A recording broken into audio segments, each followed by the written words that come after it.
Hello, 6th grade. This is your Unit 3 end of module review. Question 1 says, Mr. Kindle invested some money in the stock market. He tracks his gains and losses using a computer program. Mr. Kindle receives a daily email that updates him on all his transactions from the previous day. The email would be as follows. Good morning, Mr. Kindle. Yesterday's investment activity included a loss of $800, a gain of $960, and another gain of $230. Log in now to see your current balance. Question A then says, write an integer to represent each gain and loss. So a loss of $800 would be a negative 800. A gain of 960 would be a positive 960, or you can just write 960. And then the gain of 230 would again be positive 230 or just 230. Mr. Kindle noticed that an error had been made on his account. The loss of $800 should have been a gain of $800. Locate and label both points that represent a loss of $800 and a gain of $800 on the number line. Describe the relationship between these two numbers when 0 represents no change, gain, or loss. So we have our number line here. So we're going to count. I've got 1, 2, 3, 4, 5, 6, 7, 8, 9, 10 tick marks on that side. 1, 2, 3, 4, 5, 6, 7, 8, 9, 10 tick marks on this side. So in order to make sure that we're representing the 800, each of these are going to be 100.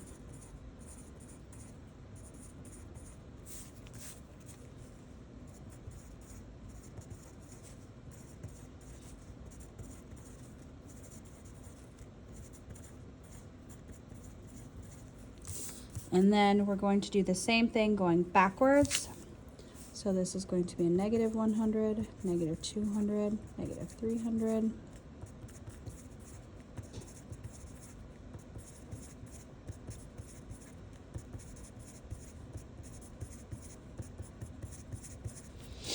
All right, so first we are going to locate, so we have a loss of 800 and a gain of 800. So the loss of 800, as you can see up here, is a negative 800. So I'm going to mark that. This was the loss. And then the gain would be the positive 800. So that is going to be here.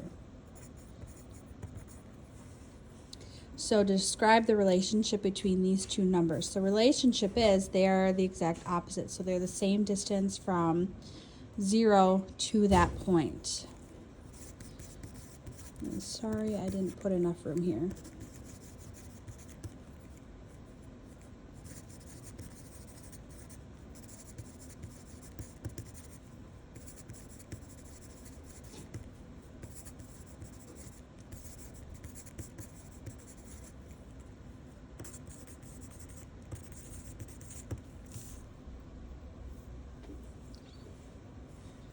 Okay, Mr. Kindle wanted to correct the error, so he entered a negative 800 into the program. He made a note that read, ooh, and I didn't put enough room here either, sorry. The opposite of 800, the opposite of 800 is 800. Is his reasoning correct? So here we're showing that we have the opposite of 800, and the opposite of that would create a positive 800. So yes, because a negative times a negative equals a positive. And I apologize for not giving you enough room there. I'll have to check the test to make sure there's room for all of it.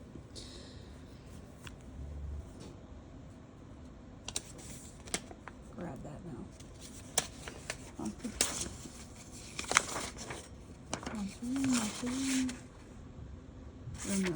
cool. All right, problem 2. At 6 a.m., oh gosh, I didn't give you guys any room for this, sorry. At 6 o'clock a.m., Buffalo, New York had a temperature of 10 degrees. At noon, the temperature was a negative 10 degrees, and at midnight, it was a negative 20. Write a statement comparing a negative 10 degrees and a negative 20 degrees. So this is where you're going to be writing those inequalities. So we're either going to use a less than or greater than symbol. A lot of times you'll see this one. So we'll do negative 20 is less than negative 10, or you can write it the other way, negative 10 is greater than negative 20. Either answer is completely acceptable.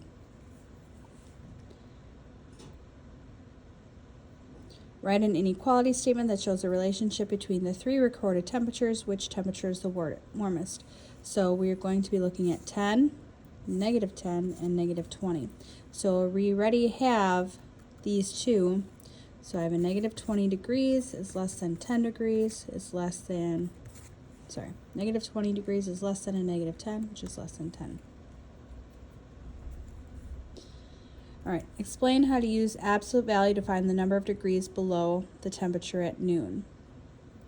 So,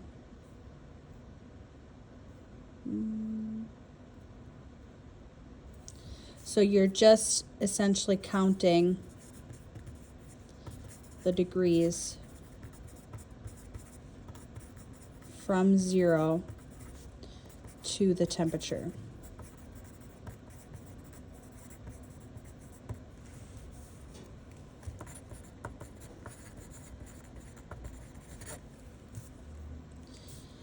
All right. Then D down here, in Peekskill, New York, the temperature at 6 a.m. was a negative 12 degrees Fahrenheit. At noon, the temperature was the exact opposite of Buffalo's temperature at 6 a.m. All right, so we have 6 o'clock a.m. is a negative 12. And then at noon, at 12 o'clock, it was the exact opposite of Buffalo's at 6. So if we look back at Buffalo at 6 a.m., it was 10. The opposite of that is a negative 10. And then at midnight, a meteorologist recorded the temperature to be at negative 6. So this is p.m., 12 o'clock a.m. is a negative 6. He concluded that for the temperatures below 0, as the temperature increases, the absolute value of the temperature decreases. Is this conclusion correct? Explain and use a number line to support your answer. So, let's read that again. For the temperature below 0, okay, so we're only talking about below 0. As the temperature increases, the absolute value of the temperature decreases. Is this conclusion correct? So, if I'm looking at, and let me make a number line really quick.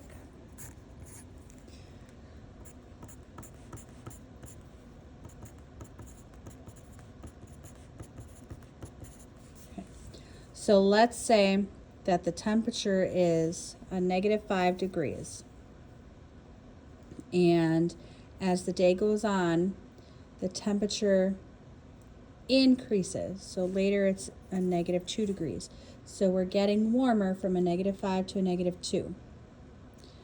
This negative 2 is closer to 0, which means that it's got a smaller distance, which means that the absolute value is smaller, which means that it's decreasing. So yes, he is correct.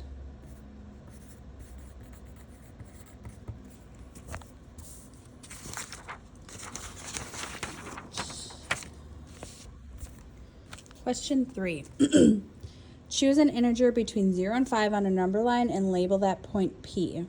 Okay, so I'm just going to pick any number. Let's go halfway and do 3. And that is going to be point P. Locate and label each of the following points and their values on the number line. So our point A is going to be the opposite of P. So I have a negative 3 here.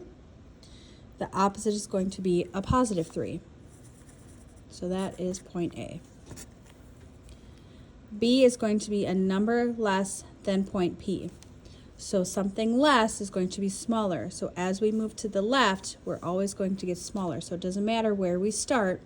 If we're starting over here, as we're moving to the left, our values are going to get smaller. I'm going to choose 8 because that is my favorite number. And you do not have to choose these, okay? I'm just showing you how to work this problem. So this is going to be point B then. Point C is a number greater than P. So it can be anywhere this way. So as I move to the right, my values are getting larger. So let's choose I'm going to choose 5. And that is point C. Then D is a number halfway between point P and the integer to the right of P. So here's P, and then we're looking halfway to the right. So if we're looking to the right, the first point we find is A. So we're going to figure out how many units we have. So I've got 1, 2, 3, 4, 5, 6 units. 6 divided by 2 is 3, because that would give me my halfway point. So I'm going to go 1, 2, 3 units, and that is point D. Yours does not have to look like this. I'm just showing you this process to do it. All right. Problem 4. Julia is learning about elevation in math class. She decided to research some facts about New York State to better understand the concept. Here are the facts that she found. Mount Marcy is the highest point in New York at 5,343 feet above sea level. Lake Erie is 210 feet below sea level. The elevation of Niagara Falls is 614 feet above sea level. The lobby of the Empire State Building is 50 feet above sea level. New York State borders the Atlantic coast, which is at sea level, and the lowest point of Cayuga Lake is 435 feet below sea level. So we're writing an integer that represents each location in relation to sea level. So above sea level is going to be positive, below sea level is going to be negative. So Mount Marcy is 5,343 feet above, and I'm going to use a positive to help me. Lake Erie is 210 feet below, so that's going to be negative 210.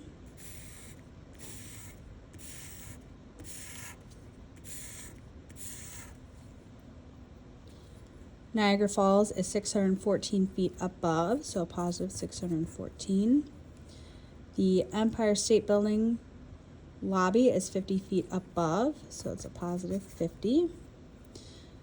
New York borders the Atlantic coast, so that is 0, neither positive nor negative. And then the lowest point of the lake is 435 feet below sea level. Okay, explain what negative and positive numbers tell Julia about the elevation. So the positive, and again, I apologize for not giving you guys enough room. Positive is above sea level, and negative is below. All right, so we're ordering the elevations from least to greatest. So we're trying to find the smallest number and then get to the biggest. So I've got 2 negative values here, so those are going to be my first values. So the lake is the absolute smallest, which is a negative 435. Okay, so we did that one. And then Lake Erie is next at a negative 210. Okay, so the rest of these are positive. However, 0 is neither positive nor negative, so I'm going to put that one next.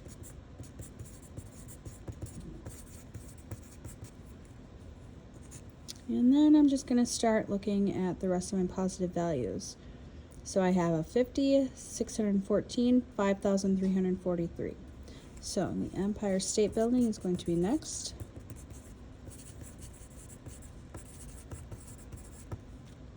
Is 50. And then Niagara Falls is at 614. And Mount, oops, that's supposed to be Marcy.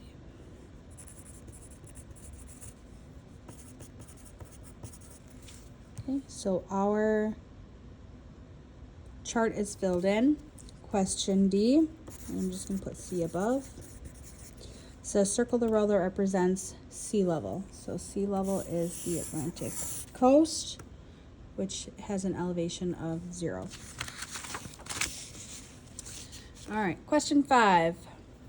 Identify the ordered pair as well as the quadrant of the location of the star. So this is very nicely labeled for you. My star is to the left, so we're always going to do left and right first. Up and down second. So I'm going to, this comes down here. I'm going to move 1, 2, 3, 4 units to the left, which gives me a -4. And count 1, 2, 3, 4, 5 units up. So that is at a 4, -5. And then it also wants the quadrant. So if you remember, our quadrants are labeled in Roman numerals.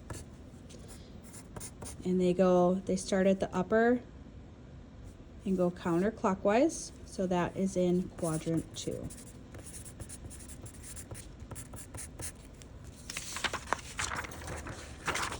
Last problem. Okay. Determine the scale of the coordinate plane and plot the following points. So we have 5, 2, 2, 4, a -1, 1, a -2, 15, 4, 1, a -13, 1, a -3, 1. Sorry, -3, -1, 1, 7, and a -11, 13.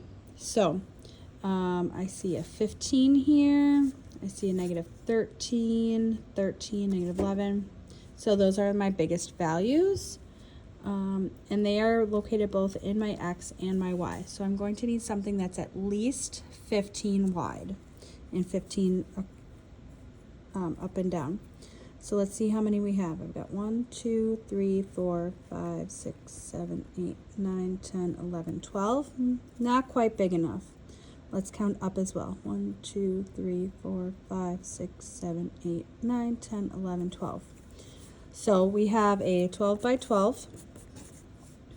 Pretty much, actually 24 by 24. You don't need to know that, but it just helps with the grid. So since I need to get out to 15 and I only go out 12, each of these needs to be 2. So here, this is my X, this is my Y, X, Y. These are going to be positive. This is positive, negative, negative. So the values going from the origin to the right are going on this number line are positive. The values going up from the origin on this number line are positive. Back this way, these are all going to be negative, and down this way, these are all going to be negative. So, and since this is kind of small, I might not have room. Change this. 2, 4, 6, 8, 10, 12, 14, 16, 18. Okay. And then we'll go up this way. 2, 4, 6, 8, 10, 12.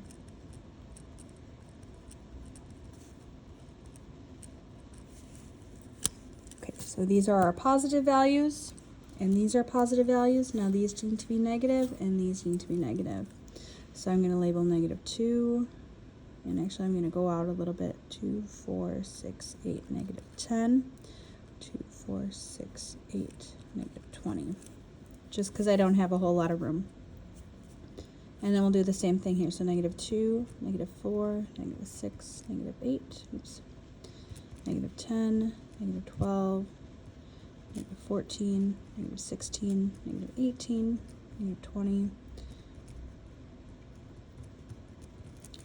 So as you can see, you don't necessarily have to label each one as long as you understand that these are all the same. So you could also do scale of 2. It's easier to be able to find your point if you have the graph labeled, but if there's not a lot of room, you can also label it as scale of. That doesn't always work when you have different scales. So if my X and my Y needed to be different, then you can't always do this. All right, so let's go one by one. So the first one is 5, 2. So this, remember, this is always X and Y. So you're always going to go left and right first, up and down second. And if you need to remember that, just remember X is before Y in the alphabet. So I'm going to do 5 first. That goes to the right because it's positive. And then I'm going to go up 2. So 2, 4, 5 is halfway through, and then up to 2. And I'm going to label that 5, 2. Next one is at 2, 4. So I'm going over to 2 and up to 4. 2, 4, making my point. So that's where my intersection is. 2, 4. Then I have a negative 1, 1. So I'm going to go to the left a negative 1 because my number line, this side is negative, and I'm moving left and right first. So this one is going to be about in the middle. Next I have a negative 2, 15. So again, I'm going to go to the left because that number line negative is to the left. And then my number line positive for the right, that y coordinate, is up. So there is a negative 2, 15. And you do not have to cross them off. I'm just crossing them off to keep myself organized. The next value I have is a 4, 1. So I'm going to go to the right 4 because that's what the X says. The X tells me to go to the right. And then 1 is going to be right about there. And that's 4, 1. Running out of room. Now I have a negative 13. So I'm going to go to the left again because my X value is left and right. So here's 10, 12, 13 is here. And then 1 is about halfway up since our scale is 2. Next I have a negative 3, negative 1. So 2 is here. 3 is going to be about halfway. And that negative 1 is again halfway. My next value is at 1, 7. So I'm going to go over a half because my first line indicated as 2. Halfway is going to be 1. And then I'm going to count up 2, 4, 6. I don't have a 7. So 7 is going to be halfway again. 1, 7. And the last point I have here is a negative 11, 13. So again, I'm going to come to the left at 2, 4, 6, 8, 10. 11 is halfway. And then I'm going to go up to 13. 2, 4, 6, 8, 10, 12, and then 13. So this is a negative 11, 13. And then I'm going to throw one more in there for you. I'm just going to make it up right now. I'm going to do a 9, negative 12. Because I just want you to be able to see 1 in every quadrant. So here I'm going to go to the right, 2, 4, 6, 8. And then I'm going to go halfway. This will be about 9. And then now I'm going to go down 12. 2, 4, 6, 8, 10, and 12. So this is going to be a 9, negative 12. So these are positive, positive. So that's what your points would look like. This one's going to be negative, positive. Quadrant 3 down here is a negative, negative. And then we have a positive, negative. So anytime your points look like this, your ordered pairs. So if they're both positive, they're going to be in this quadrant. If your X is negative and your Y is positive, they're going to be in this quadrant. If they're both negative, they go in 3. And if your X is positive, your Y is negative, they're going to be in the 4th quadrant. And we can again label these.